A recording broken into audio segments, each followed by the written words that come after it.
Zone 1.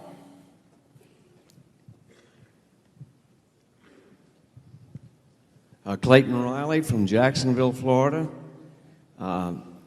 This is a little different than all the other questions, but what were the three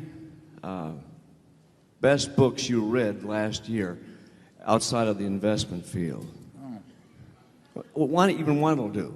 I'll give you. I'll tout a book first that I've read, but that isn't available yet.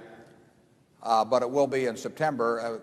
The woman who wrote it, I believe, is in the audience, and it's Ben Graham's biography, which will be available in September by Janet Lowe, and I've read it, and I think those of you who are interested in investments for sure will enjoy it. She's done a good job of capturing Ben. One of the books I enjoyed a lot was written also by a shareholder who's not here because he's being sworn in, I believe today or tomorrow, maybe tomorrow, as head of the Voice of America, and that's Jeff Cowan's book,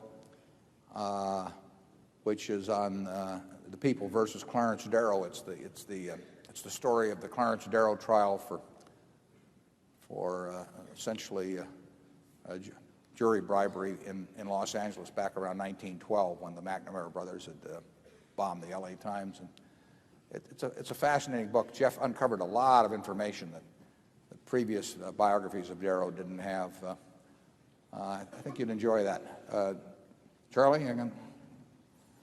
Well, I very much enjoyed Connie Bruck's biography, Master of the Game, which was a biography of Steve Ross, who headed Warner and later was co-chairman of Time Warner. Yeah, a little more than co-chairman. Yeah, and she's a very insightful writer, and it's a very interesting story.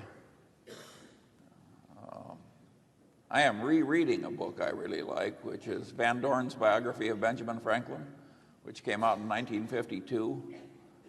And I'd almost forgotten how good a book it was. And that's available in paperback everywhere. And we've never had anybody quite like Franklin in this country. Never again. He believed in compound interest, too, incidentally, as you may remember. We set up those two little funds, one in Philadelphia and one in Boston. Right. Yeah, to demonstrate the advantages of compound interest. I think that's the part Charlie's rereading.